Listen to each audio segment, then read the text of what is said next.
সাকিব খানের তুফানি ঝড়ের পরপরই দর্শক আগ্রহী ছিল নতুন কী আসবে তাণ্ডব। অবশেষে অপেক্ষার পালা শেষ করে বিধ্বংসী রূপে হাজির সাকিব খান।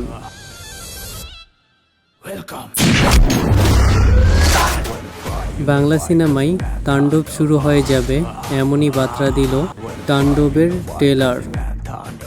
চোখে প্রতিশোধের ছাপ আর মুখোশ পরা একদল মানুষ সবাইকে বন্দি করে রেখেছে। টিজারটি প্রকাশ করে সাকিব নিজেই লিখেছেন, ভূমিকম্প শুরু হয়ে যাবে।